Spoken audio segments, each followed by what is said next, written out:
श्री राम जय राम जय जय राम। श्री राम जय राम जय जय राम। श्री राम जय राम जय जय राम। श्री राम जय राम जय जय राम। श्री राम जय राम जय जय राम। श्री राम जय राम जय जय राम। श्री राम जय राम जय जय राम। अब एकाग्रचित होकर के सुनिएगा। कल हमने आपसे कहा कि लोभ कितनी बड़ी बीमारी है। प्रताप भानु के मन में काल केतु राक्षस को सुअर बना हुआ उसके चमकीले दांत देखकर उसके मन में लोभ आ गया। मैंने आपसे कहा कैकेयी के मन में लोभ आ गया और वो कहते सुतई राजू रामई बनवासु, मेरे पुत्र को दो। बोले ये तो राजा पहले ही वरदान दे चुके थे कि तेरे पुत्र को राजा बना दूंगा। विवाह के समय ये कमिटमेंट थी राजा दशरथ की, लेकिन उसे तो 2 वरदान चाहिए थे। ये 2 वरदान मैंने कल आपसे कहा था कि मेरा बेटा तो राजा बने और राम ही बनवासु, राम को बन जाना पड़ेगा। पुत्र को राज्य और राम को वनवास, जिससे सौत कौशल्या का सारा आनंद नष्ट हो जाए। जब यदि मनुष्य के मन में लोभ की ऐसी प्रवृत्ति आवे तो हमें लाभ हो तो उसे अस्वाभाविक नहीं कहा जा सकता, क्योंकि वो व्यक्ति स्वभाव में ही जब कोई कार्य करता है उसमें लाभ चाहता है। नौकरी में लाभ, व्यापार में लाभ, सत्संग में लाभ नहीं चाहते।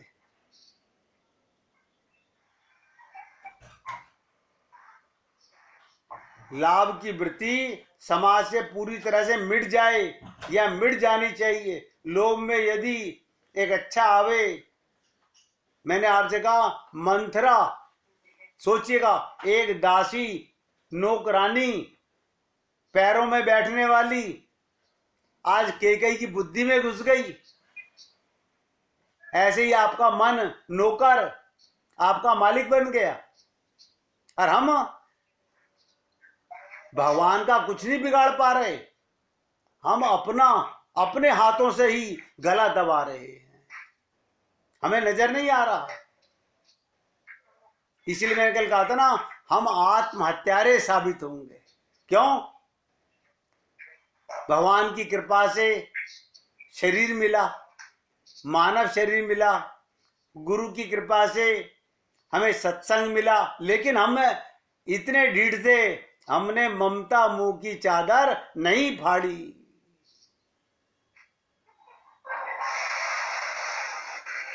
तो कैकेयी और प्रताप भानु दोनों के जीवन में ऐसा विकृत लोभ दिखाई देता है।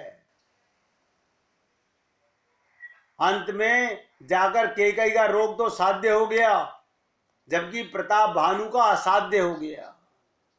इस अंतर का कारण था कि कैकेयी को भरत के रूप में एक विलक्षण वैद्य मिल गए। जीवन में गुरु आ जाए, समझिएगा, सदगुरु वैद्य वचन विश्वासा। कैकेयी का बेटा ही वैद्य बन के, गुरु बन के उनके सामने आ गया। कपिल भगवान की मां देवहूति ने भी उन्हें अपना गुरु माना था। शंकराचार्य जी की मां ने भी उन्हें अपना गुरु माना था, अपना कल्याण करने के लिए। प्रताप भानु को कपट मुनि के रूप में ठग वैद्य मिला। आज देखिएगा संसार में दोनों तरह के गुरु बहुत घूम रहे हैं। गले में मालाएं डाल लेने से, लंबा चौड़ा तिलक लगा लेने से, गिरवे वस्त्र पहन लेने से, कमंडल धारण कर लेने से आप महात्मा नहीं बन जाते। आज संत महात्माओं में 1% सत्य है तो 99% सब धोखेबाज हैं। तो प्रताप भानु को मिला, कपट मुनि मिला।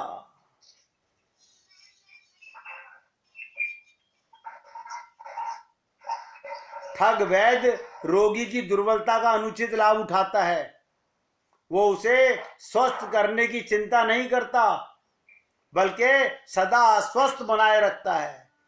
आपने देखा होगा बहुत से डॉक्टर क्या करते हैं, एकदम पूरी दवाई नहीं बताते।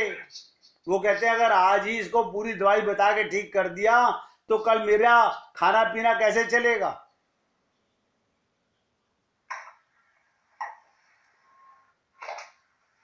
तो प्रताप भानु ने मानसिक लोभ से ग्रस्त ऐसे ही महालोभी और तिगड़मी कपट मुनि को वैद्य के रूप में चुना।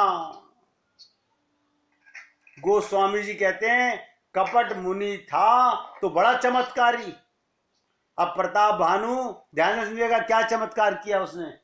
प्रताप भानु रात्रि में जब उस कपट मुनि के पास सो रहा था तो उनसे पूछा कि मैं अपने घर कैसे पहुंच सकता हूं। तो वो कहते हैं जो जन 70 नगरू तुम्हारा, तुम्हारा घर तो यहां से 70 योजन दूर है, वन है एक अंधेरा मार्ग, कैसे पहुंच जाओगे। तो कपट मुनि ने कहा सो जाओ, देखिएगा मैं तुम्हें सोते सोते तुम्हारे घर पहुंचा दूंगा। ये जो चमत्कार दिखाने वाले जादूगर होते हैं ना संसार में, बहुत से संत महात्मा ये ढोंगी लोग क्या करते हैं, हम तुम्हारा धन दुगना कर देंगे, हम तुम्हें माला माल कर देंगे, और हम तो पहले ही निकम्मे हैं, इनके पास जाके हो ठगे जाते हैं।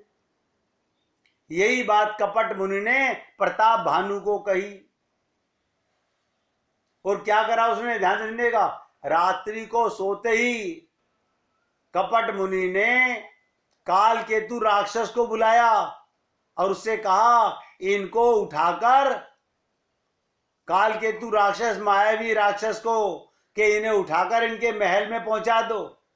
और रानी के पास पलंग पर सुला देता है और घोड़े को अच्छी तरह से घुड़साल में बांध देता है। अब जब सुबह प्रताप भानु की आंख खुली, नृपहि नारी पहि शयन कराई, है गृह बांधेसी बाजी बजा बनाई। जब प्रातः काल आंख खुलते ही प्रताप भानु की नींद खुलती है और वो देखता है मैं तो अपने महल में अपनी रानी के पास पलंग पर सोया हुआ हूं, तो ये सोचकर गदगद हो जाता है मुझे कितने अच्छे गुरु मिले हैं, मुझे कितने अच्छे गुरु मिले हैं, अब मुझे कोई चिंता की आवश्यकता नहीं।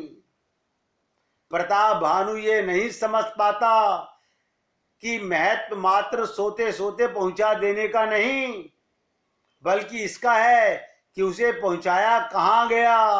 नोट कीजिएगा।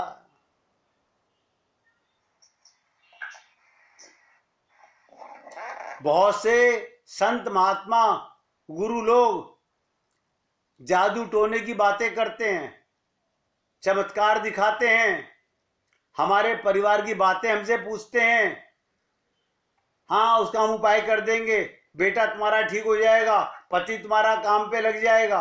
हम बड़े खुश हो जाते हैं। हम तो पहले से मूर्ख थे, उसने हमारी दुखती नस को पकड़ लिया। तो यही विशेष बात मैं आपको बताना चाह रहा हूं कि प्रताप भानु को उस कपट मुनि ने पहुंचाया कहां। जो कहता है मेरे को बहुत अच्छे गुरु मिले हैं, प्रताप भानु नहीं समझ सका कि सोते सोते पहुंचा देने का नहीं, बल्कि इसका है उसे पहुंचाया कहां गया, भगवान की गोदी में या माया के संसार में।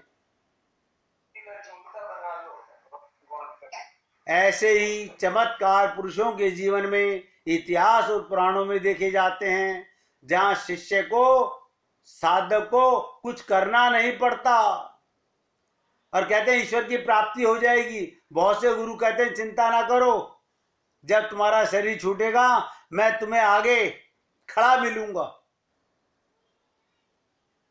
और हम लोग ऐसे ठगों के चक्कर में फंस जाते हैं। लंका में भी एक व्यक्ति था, सुषेण वैद्य, आपने सुना होगा। सुषेण वैद्य, उसको भी बिना कुछ किए हनुमान जी की कृपा से भगवान की प्राप्ति होती है। हनुमान जी जब उसके यहां गए, वो गहरी नींद में सो रहा था। हनुमान जी ने तुरंत उसका घर ही उखाड़ लिया और घर सहित सुषेण वैद्य को भगवान राम के पास पहुंचा दिया। हनुमान जी ने उसे जगाया क्यों नहीं, ध्यान से सुनिएगा। ये बड़े उदार संत हैं। उन्होंने सोचा अगर मैं जगाऊंगा तो यही कहूंगा कि चलो भगवान राम ने तुम्हें बुलाया है।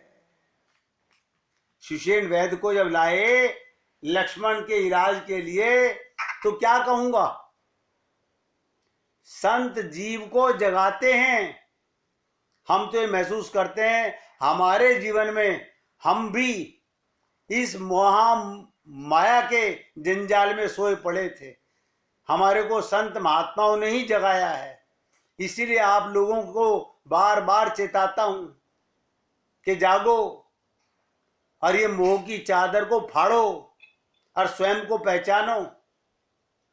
तो संत जीव को जगाते हैं और कहते हैं भाई चलो भगवान के पास। भगवान को प्राप्त करने की प्रेरणा के बस होकर साधक घर बार छोड़ देता है, अपनी सारी वस्तुएं छोड़ देता है और उन्हें पाने के लिए दौड़ना छोड़ देता है। यहाँ हनुमान जी ने सुषेण का घर क्यों नहीं छुड़ाया? हनुमान जी का तात्पर्य था, ध्यान से सुनिएगा, हनुमान जी का तात्पर्य था कि भाई अगर तुम्हारे मन में भगवान को पाने की इच्छा हुई तो मैं यही कहता हूं घर छोड़कर चले चलो। पर जब भगवान के ही मन में तुम्हें पाने की इच्छा हो गई है तो तुम्हारे घर को ही हम ले चलते हैं, घर छोड़ने की आवश्यकता नहीं। तो हनुमान जी सुषेण वैद्य को घर सहित उठा लाए थे।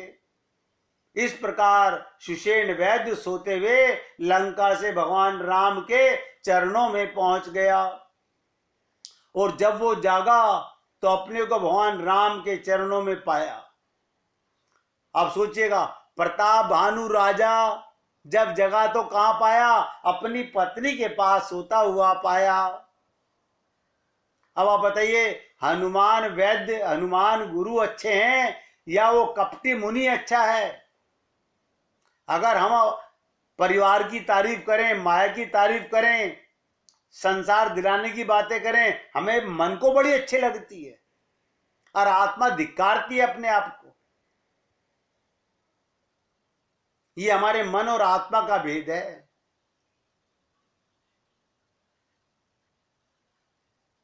हनुमान जी ने तो राम के पास पहुंचाया और काल केतु ने काम के पास पहुंचाया। प्रताप भानु कपट मुनि के इस चमत्कार से अत्यंत प्रभावित हो गया और पूरी तरह से उस पर विश्वास कर बैठा। और उसने क्या कहा, ध्यान से सुनिएगा। क्यों? वो राजा था जो छुप करके कपट मुनि बना हुआ था। अब प्रताप भानु से अपना बदला लेना चाहता था कि मैं किसी प्रकार इससे बदला लूं। उसने कैसे बदला लिया? आप लोगों ने रामचरितमानस अगर पढ़ी होगी, सुनी होगी, तो एक कथा भी पढ़ी होगी। वो कपट मुनि क्या कहता है, तुम ब्राह्मणों को निमंत्रण करना, मैं आकर भोजन बनाऊंगा। वो भोजन जो भी करेगा वही तुम्हारे वशीभूत हो जाएगा। प्रताप भानु भी वैसा ही करने लगता है। प्रश्न उठता यह है कि प्रताप भानु ने आखिर ऐसा कौन सा दोषपूर्ण कार्य किया कि जिससे उसका अपराध इतना गुरुतर हो गया। अब आप ध्यान से सुनिएगा, हम लोगों ने ऐसा कौन सा अपराध किया कि ममता मोह आसक्ति की चादर फाड़ी नहीं जा रही, छोड़ी नहीं जा रही। मरने को मंजूर हैं, मर के छूटना छोड़ना नहीं होता, छोड़ना जीते जी होता है। मैंने कल भी कहा था, ये जो चादर तुम ओढ़ते हो, ये चादर तुम्हारे ओढ़ने से आई है, तुम्हारे ऊपर अपने आप नहीं आई है, उतारनी तुम्हें ही पड़ेगी। अब ध्यान से सुनिएगा कि प्रताप भानु ने आखिर कौन सा ऐसा दोषपूर्ण कार्य किया जिससे उसका अपराध इतना बढ़ गया। इसका उत्तर प्रताप भानु ने लोभ के वशीभूत होकर, लिख लो, हम ये ममता मोह आसक्ति के चक्कर में क्यों फंसे हैं? लोभ के चक्कर में। और रावण का सबसे बड़ा पाप लोभ था। उसने असली गुरु की तो उपेक्षा कर दी। मानस रोगों के संदर्भ में ये बात कही गई, जैसे वैद्य शरीर की चिकित्सा करता है, उसी प्रकार गुरु मन के रोगों की चिकित्सा करता है। लेकिन हम अपने को मन से रोगी माने तब ना। हम तो कहते हैं हम बिल्कुल ऑल राइट है, अंदर काम क्रोध लोभ भरा पड़ा हुआ है, मोह ममता आसक्ति भरी पड़ी है।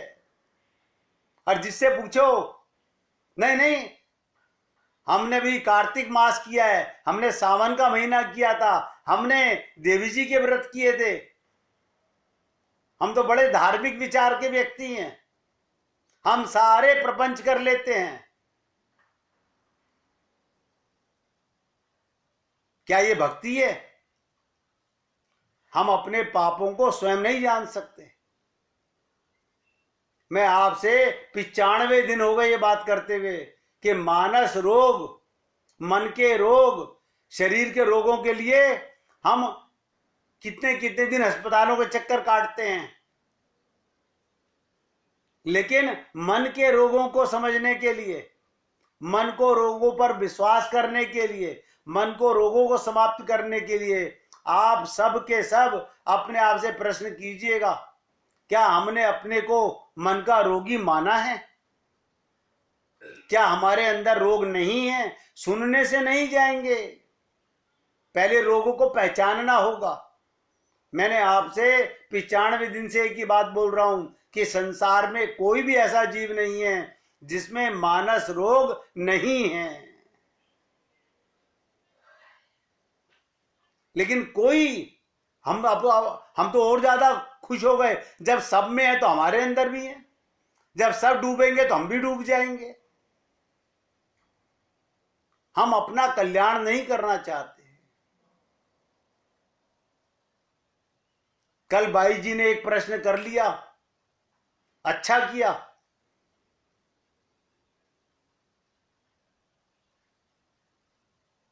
इसका उत्तर प्रताप भानु, फिर बोल रहा हूं, लोभ के वशीभूत होकर अपने असली गुरु को छोड़कर कपट मुनि के चक्कर में पड़ गया। और मैंने आपसे कहा था, जिस प्रकार शरीर की चिकित्सक डॉक्टर शरीर के रोगों की दवा देता है, ऐसे ही गुरु मानस रोग को मिटाने का सत्संग करता है। अगर कोई गुरु आपके मन के रोगों को नहीं मिटा पा रहा तो इसका मतलब अभी आप गुरु के पास गए ही नहीं हो। गुरु तो हमने 50-50 साल 30-30 साल हर जन्म में अपनाए हैं। आप अपने आप से पूछ के देखिएगा, क्या जो मैं चर्चा 95 दिन से आपसे कर रहा हूं, ये कभी आपके मन में आई कि मेरे मन में ये रोग है, मेरे मन में मोह है, मेरे मन में काम है, मेरे मन में लोभ है, मेरे मन में क्रोध है? ना, ये तो कभी नहीं आया। शरीर के रोग बार बार आए, जो शरीर के साथ मर जाएंगे उन रोगों की हमें ज्यादा चिंता होती है।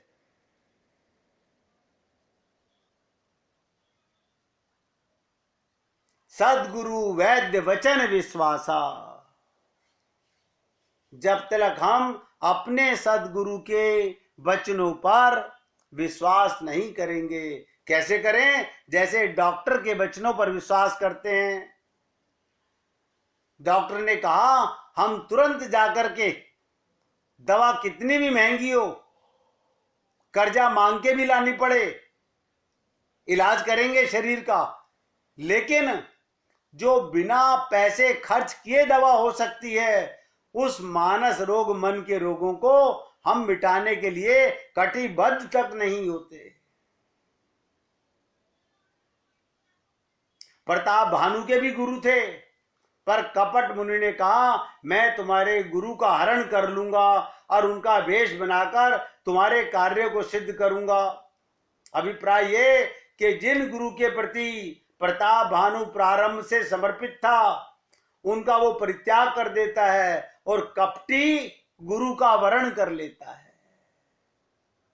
आज हमको माया का, मोह का, संसार का जो प्रलोभन देता है, हम उस गुरु के पास ज्यादा जाना पसंद करते हैं।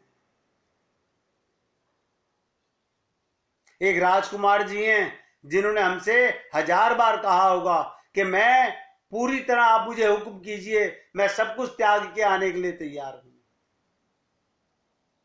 हम भूलते नहीं हैं इन बातों को।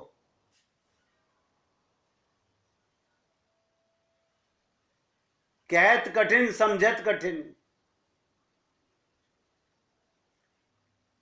ये प्रलोभन की वृत्ति कार्य कर रही है हमारे अंदर। मेरे अंतःकरण में जो स्वार्थमयी कामना है, उसकी पूर्ति में संभव हमारे गुरुदेव समर्थ नहीं है। प्रताप भानु के मन में कपटी गुरु की बातें जच गईं। क्यों? पहले गुरु ने शरीर की नश्वरता का उपदेश दिया होगा, वैराग्य का संचार किया होगा। गुरु वो जो ज्ञान और वैराग्य की प्रेरणा देते हैं। कहते ना, बिनु गुरु होए न ज्ञान, और ज्ञान की होए विराग बिनु। पर प्रताप भानु को ये गुरु प्रिय नहीं है। वो तो ऐसे गुरु की खोज में है जो उसकी कामनाओं की, उसके स्वार्थ की पूर्ति करे। इसके लिए अपने गुरु का अपहरण कराने में भी उसे रंगमाच संकोच नहीं है। परिणाम वही होता है जो ठग वैद्य या ठग डॉक्टर के मिल जाने से होता है। ठग वैद्य इधर तो व्यक्ति को आश्वासन देता रहता है, हम तुमको अच्छा कर देंगे, घबराओ मत। उधर वो चेष्टा करता है जिससे ये जल्दी स्वस्थ ना हो जाए, ये निरंतर बीमार बना रहे, मेरा घर इसके पैसे से चलता रहे। कपट मुनि की भी चेष्टा यही थी, और भी घातक थी, क्योंकि वो केवल लोभी नहीं था, क्रोधी भी था। उसे तो उस प्रताप भानु से अपना बदला लेना था। उसके मन में, कपट मुनि के मन में प्रताप भानु राजा को पूरी तरह मिटा देने की इच्छा थी। आप सोचिए, अब यदि शत्रु ही वैद्य बनकर आ जाए, गुरु ही शत्रु बनकर के आ जाए, तो हमारे रोग की चिकित्सा होगी कैसे? प्रताप भानु के साथ बिल्कुल ऐसा ही हुआ। उसकी यात्रा लोभ से प्रारंभ हुई थी और काम पर आकर समाप्त हुई।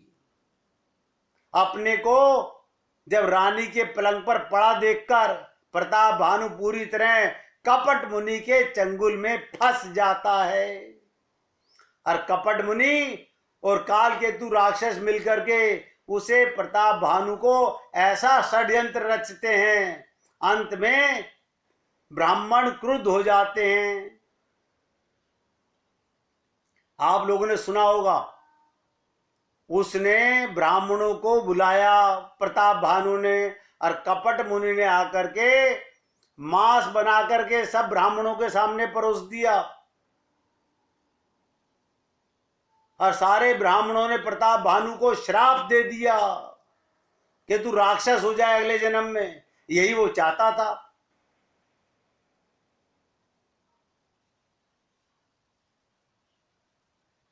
अंत तो गत्वा उसका सर्वनाश होता है, वो रावण बन करके आता है। और दूसरी ओर सुनिएगा, केकई महारानी, अयोध्या में केकई जी हैं जिन्हें भरत जी के रूप में, देखो यहां कपट मुनि मिला जिसने उसे रावण बना दिया, लोभी बना दिया, कामी बना दिया, क्रोधी बना दिया।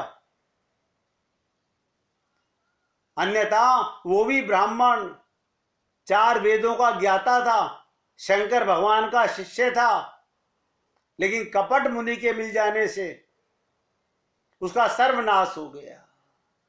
और दूसरी तरफ ध्यान से सुनिएगा, केकई को भरत जी के रूप में एक ऐसा वैद्य प्राप्त हुआ जिसके अंतःकरण में लोभ का लवलेश नहीं था।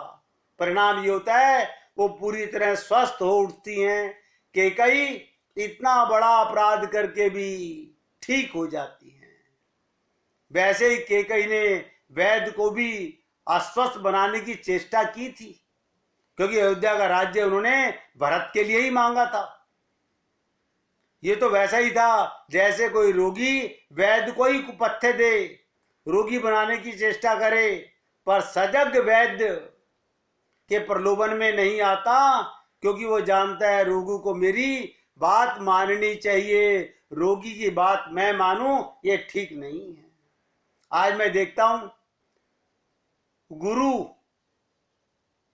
जो अपने शिष्यों के पैसे के दम पर चलते हैं, वो शिष्यों के कहे में चलते हैं, वो शिष्यों की बातें मानते हैं, और वो शिष्य कहते हैं इस गुरु का घर तो हमारे दम पे चल रहा है। अब आप सोचिएगा, जो मायाबद्ध गुरु होगा वो क्या शिक्षा देगा हमारे को। परिणाम क्या हुआ, केकई जी अंत तो गत्वा भरत जी के साथ चित्रकूट जाती हैं, और उनके अंतःकरण में बड़ी ग्लानि उत्पन्न होती है। उन्हें भी ये भान हो जाता है कि उनसे बहुत बड़ी भूल हुई। तो आपको और हमको क्या करना चाहिए, हमें अपनी भूल का एहसास होना चाहिए कि ये जो मैंने ममता मोह की चादर ओढ़ ली है, इसे कोई और नहीं उतारेगा। मैं तो आपसे निवेदन करता हूं कि हे पुण्य आत्माओं, मैं कभी आपको स्त्री और पुरुष कह के संबोधित नहीं करता। आत्मा हो तो आत्मा ही बोलूंगा।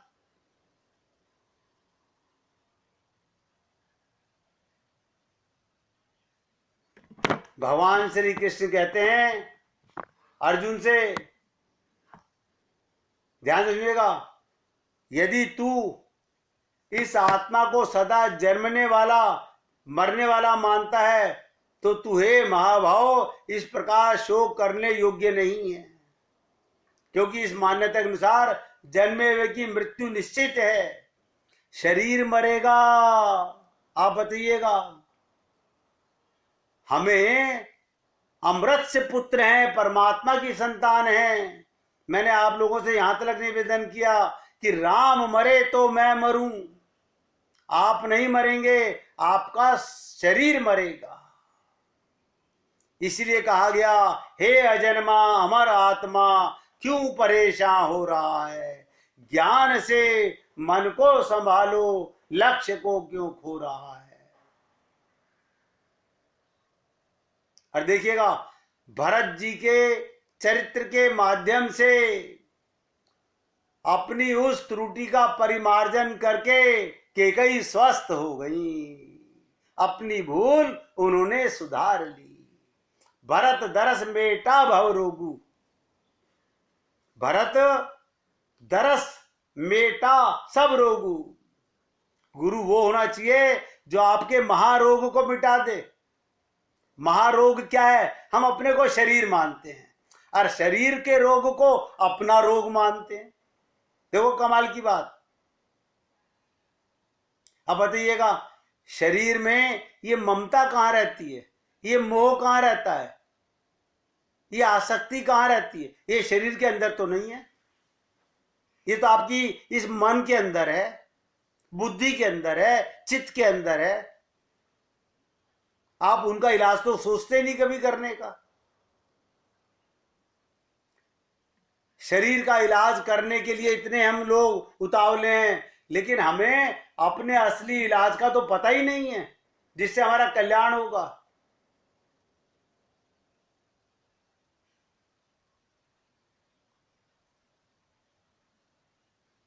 हम नहीं जानते कि हमें क्या करना चाहिए। जहां अभिमान नहीं होगा वहां साधक को कोई बाधा नहीं लगेगी। बाधा वहीं लगती है जहां अपने में कुछ योग्यता, बल, समझदारी, विद्या, वैराग्य, त्याग, जप आदि का अभिमान आ जाता है। हम गुरु के सामने भी जाके कहते हैं, नहीं नहीं, रामायण तो मैंने बहुत बार पढ़ ली है। जब पढ़ ली है तो राम तो मिल चुके होंगे।